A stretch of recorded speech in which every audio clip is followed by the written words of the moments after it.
Yo tout le monde, salut toi, on se retrouve aujourd'hui pour un React Moto sur la chaîne de 100% Moto. Pour ceux qui connaîtraient pas le concept, c'est simple, on se pose devant des vidéos de situations d'absolument tous les jours qui peuvent arriver à un motard, on réagit ensemble et si jamais vous voulez donner votre avis, n'hésitez pas à commenter. Avec le timecode, je lirai absolument tous les commentaires. C'est parti. Voilà, alors moi j'aime pas quand on se fait spoil comme ça au début, mais on va avancer un petit peu.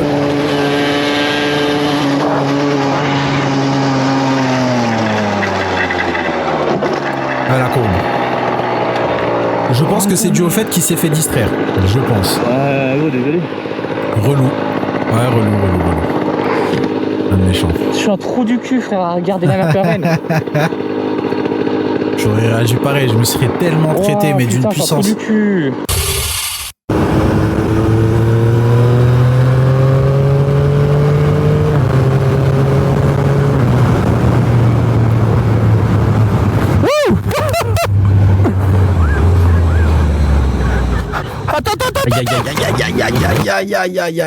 Bon les gars, je vous reprends en voix off à partir de maintenant parce qu'avec la chute, mon micro il s'est débranché, donc il n'y a plus de son jusqu'à la fin.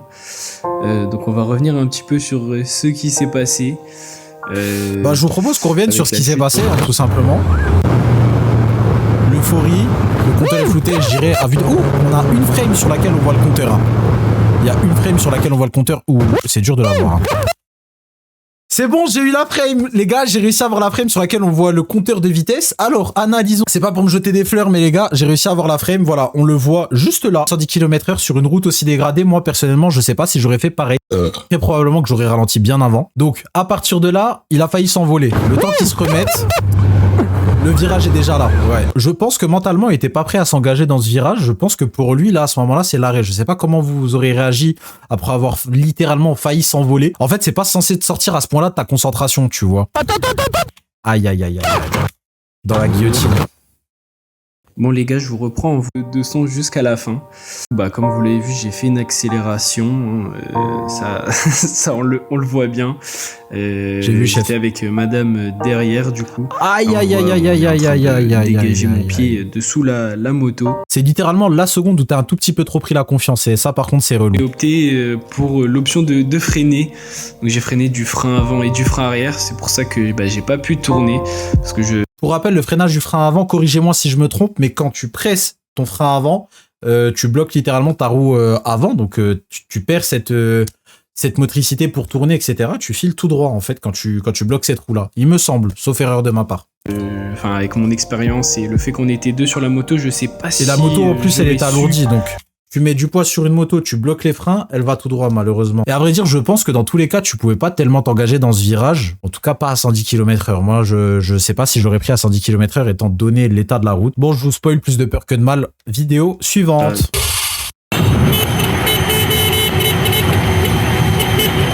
Qu'est-ce que c'est que ça, les gars? C'est une trottinette électrique ou...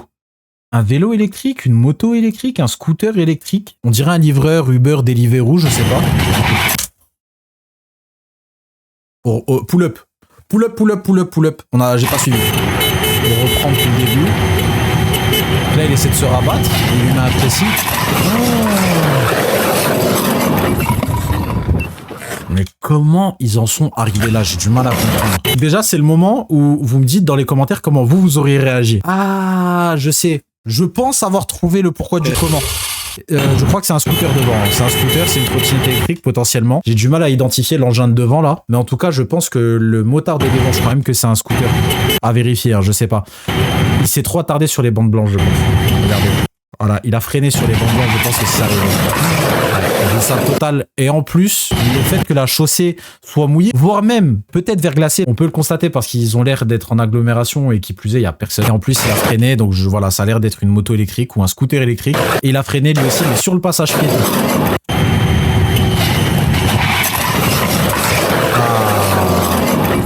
Tellement évitable comme accident, c'est chiant. C'était deux scooters. J'aurais dû me douter que c'était deux scooters parce qu'il y avait juste pas de bruit en fait. Alors, le danger vient toujours je vois pas l'intérêt franchement de ce genre de comportement. C'est pas grave hein. Aïe. Ah ouais, double calamité. Putain. 3 avec le 4. Qu'est-ce qu'ils ont les gens aujourd'hui? C'est incroyable. Hein. Voilà, le 4, mais vraiment un condensé de ce que tu peux rencontrer sur la route. En plus, je comprends pas, la vérité, hein, je comprends pas les automobilistes qui sont trop pressés parce que littéralement, un quart de poignée était dans mon rétro. Qu'est-ce qui fait que toi, t'es plus pressé? À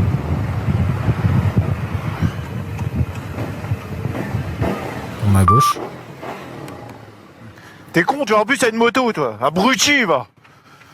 Ah ouais. Allez, toi, abruti. Tu forces la priorité, en plus t'as une bécane qui arrive à fond. Échec. T'es sérieux, toi? T'es sérieux?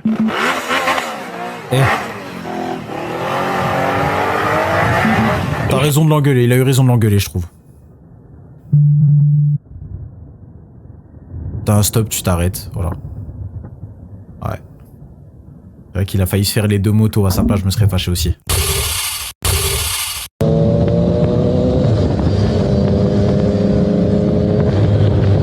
On dirait la Réunion. Ou à Guadeloupe, t'es au paradis. Ouais, une Tesla, ça te laisse tellement dans le rétro. Mais bon, ça maintenant, vous le saviez. Mais j'ai connu une époque où les gens n'étaient pas spécialement au courant qu'une Tesla, ça te laissait dans le rétro. Donc, t'avais encore ce bénéfice du doute de quand t'avais une Tesla, tu laissais les gens dans le rétro. Pour l'anecdote, c'est important à préciser, j'ai laissé dans le rétro avec un P90D Tesla, donc c'est la Model S P90D. J'ai laissé dans le rétro ni plus ni moins qu'un M3 compétition, voilà, les F80, vous en faites ce que vous voulez de l'info. Là aujourd'hui, tout le monde sait qu'une Tesla, ça tartine. Bref. C'est cool. Bon, les zébras, déjà, là, c'est 2 ou 3 points, je crois. Je me demande c'est où.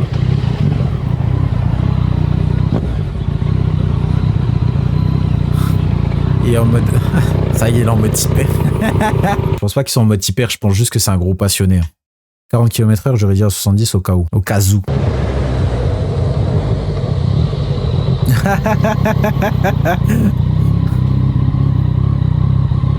Bien joué, bien joué. Des fois, faut s'écouter, les gars. Je peux avoir votre permis de conduire, s'il vous plaît? Oui. La machine. Tellement un contrôle de routine. Tu roulais pas vite, non? Non. J'étais curieux, c'est tout. Une belle machine, ça me... Oh. T'as bien raison. Si je puis me permettre, j'ai l'impression que au moins 15% des contrôles, si ce n'est 20% des contrôles, finissent comme ça. C'est-à-dire que le policier ou le gendarme va te mettre sur le bas-côté pour parler avec toi de ta moto, peut-être parce qu'il va l'acheter ou alors parce qu'il a déjà eu. Dans ce cas-là, c'est trop cool. En fait, elle a... Début février, je l'ai eu. Et je l'ai amélioré, tu vois, j'ai racheté les kits déco, tout ça, quoi. La classe. Non, mais je fais toujours attention, moi, dans les villages, tout ça, avec des chiens et tout ça. Ça vient d'où, ça? Juste le permis. Ah. C'est bon. C'est bon? Merci beaucoup. Ils sont au soleil, mais j'ai du mal à identifier où. Sinon, je vais me faire mal. On dirait la Guyane. Vous allez me prendre pour un fou, mais on dirait la Guyane. Aujourd'hui, les amis, je vais vous Osman parler Rider. du parc Monceau. Alors lui, c'est une légende de 100% moto. L'évolution du parc Monceau, c'est que bon, bah, déjà à la base, ça appartenait à la famille du duc d'Orléans. Bien entendu, alors là, on est dans les 1780, 1770, 1780. À cette époque, le parc Monceau faisait 18 hectares, si je me rappelle bien, ce qui fait plus du double, hein, puisque maintenant, il en reste plus que 8 hectares. Donc ça fait quand même, c'était relativement costaud. Et en fait, là où je suis maintenant, par exemple la rue des Murillots, c'était le parc Monceau. C'est juste que après la Révolution française, la famille Orléans a perdu ce magnifique parc qui était à la base un privé Révolution. Tard, si je me rappelle, 70, 1780. À cette époque, le parc Monceau faisait 18 hectares, si je me rappelle bien, ce qui fait plus du double, hein, puisque maintenant il en reste plus que 8 hectares. Donc ça fait quand même, c'était relativement costaud. Et en fait, là où je suis maintenant, par exemple la rue des Murillots, c'était le parc Monceau. C'est juste que après la Révolution française, la famille Orléans a perdu ce magnifique parc qui était à la base un privé, hein. C'est-à-dire que c'était pour les réceptions, pour les gens très riches. Voilà, là on y est, je vais me poser ici un petit peu, je vais vous faire des shots. Nous sommes réellement dans l'endroit de Paris que je préfère, trouver un endroit où bien... Vu qu'il s'est pas passé grand chose, voire même littéralement rien du tout, on part sur une autre vidéo, voilà, c'est parti. Ils se sont touchés là? Ah ouais, ah ouais, ah ouais. Moins 10 000 euros. Le pauvre. Ah ouais, la touffe le... Sa moto, elle a été tout droit. mon pote. Et à ta place, je reculerais même derrière le stop au cas où, hein, on sait jamais. Ah. Il a sauté. Plus de peur que de mal. Ah ouais, on est où?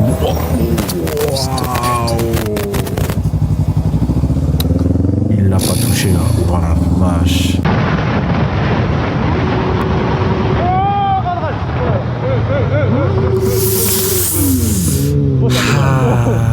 Ça fait partie des classiques sur la route. Qu'est-ce que tu veux faire? Probablement que...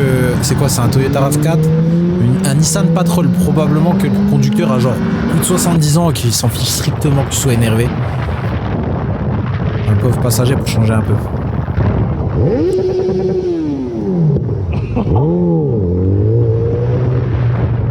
Moi, sur la route, je pars du principe que je suis encore plus invisible qu'un cycliste. Voilà, ça m'arrive très rarement ces choses-là, mais...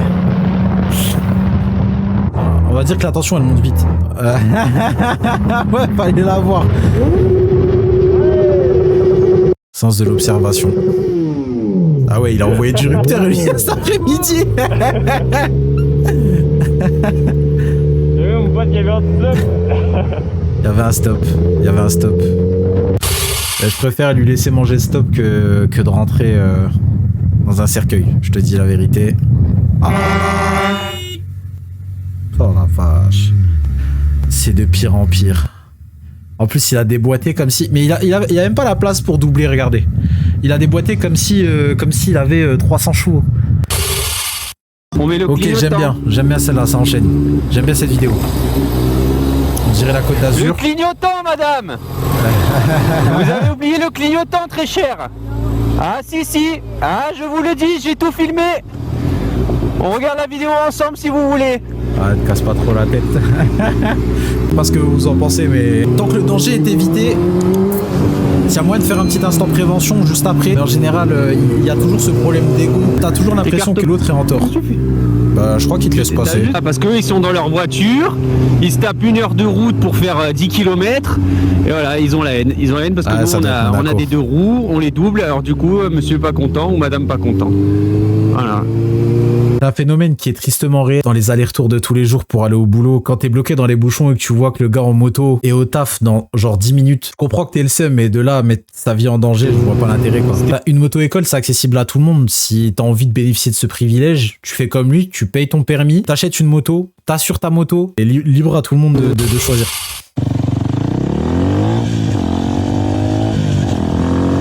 J'aime trop les vidéos sur la Côte d'Azur, j'aime trop. C'est un clignotant, hein.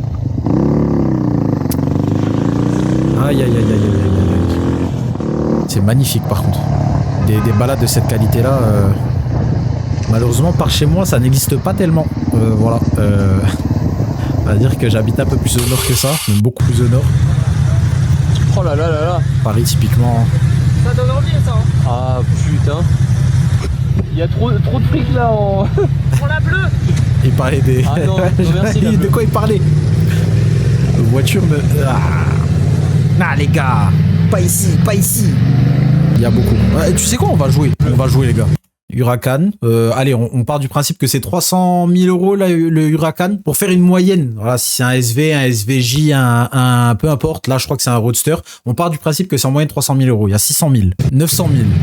Je sais pas c'est quoi comme Ferrari. Mais ouais, si on fait une moyenne de 300 000 euros par voiture, on est quand même sur 1,2 million, plus la Mustang. 1 250 000. Aïe. Pull up, la VAR. Pourquoi ils sont arrêtés?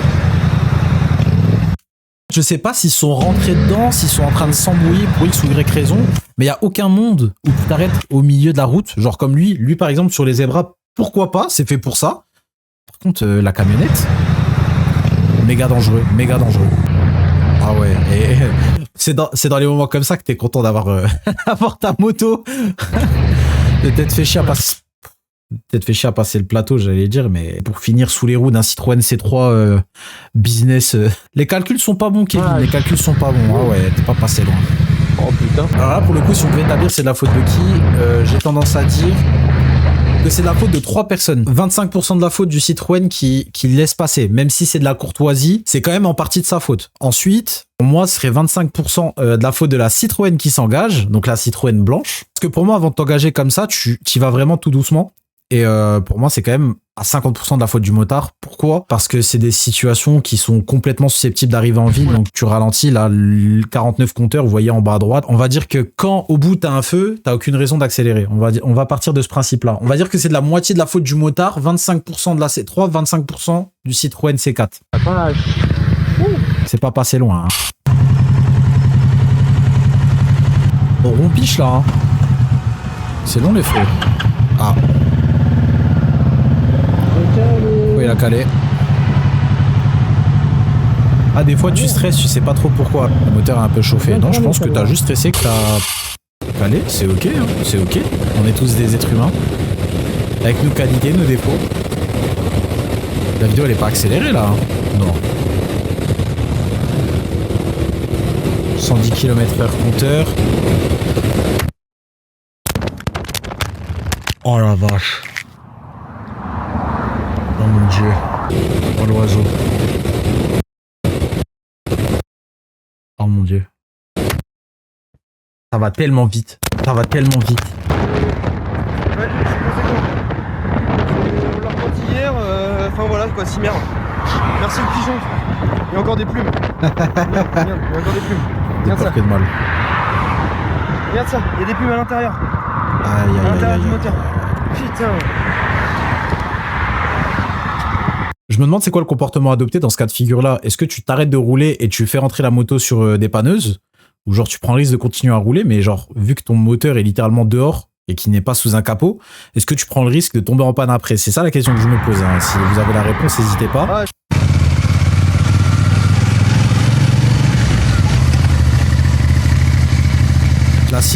Classico. Jusqu'à partir d'un moment, t'as plus envie de lutter en fait. Je pense qu'à partir d'un moment, t'as plus envie de lutter du tout. Je reconnais. Je veux dire, c'est chez nos amis les Alsaciens, ça, je reconnais. Je reconnais. Aïe aïe aïe aïe aïe aïe aïe aïe aïe aïe aïe aïe aïe aïe. T'es pas passé loin mon copain. T'es pas passé loin. Oh, fou. Oh, carrément, moi-même j'ai arrêté de respirer à sa place. C'est pas passé loin, plus de peur que de mal. Là tu repars. Moi je me serais arrêté pour respirer. Après chacun fait comme il veut.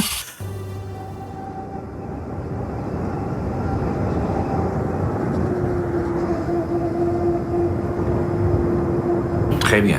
C'est pas fini. Je suis désolé, hein, c'est une tech peut-être un peu catastrophique. Oh la vache. Mais les motos électriques, Bon, je bah, peux on pas. arrête. Bah non, c'est pas fini. En fait, c'est pas que je suis pour les motos électriques ou contre les motos électriques, ça regarde que les gens qui achètent ça et qui en ont l'utilité. Mais par contre, en moto électrique, la question que je me pose, un des trucs qui fait que t'es quand même vu ou remarqué dans la plupart des situations, c'est le bruit que ton échappement fait. Et là, vu que tu fais plus aucun bruit, plus aucun son, t'es exposé à beaucoup plus de dangers. Mon dieu, ce mec me colle au cul comme pas possible, Bah, quoi, si. mais incapable d'attendre littéralement 8 secondes. S'il roule plus vite que toi, ça dépend combien de temps il était derrière toi. Interfile, t'es lent. Le métro, tu décales, tu facilites. Le truc qu'on t'apprend pas à la moto-école, ça. Hein. Endroit, quoi. Je trouve qu'il râle beaucoup quand même, hein, avec tout le respect. Je sais pas. Je suis là. Ça fait peur. Tu vois là par exemple, dans ce cas de figure-là, le bruit, je dis pas que ça aurait fait qu'il aurait été remarqué, mais en tout cas, dans 70% des cas au moins, il serait fait remarquer.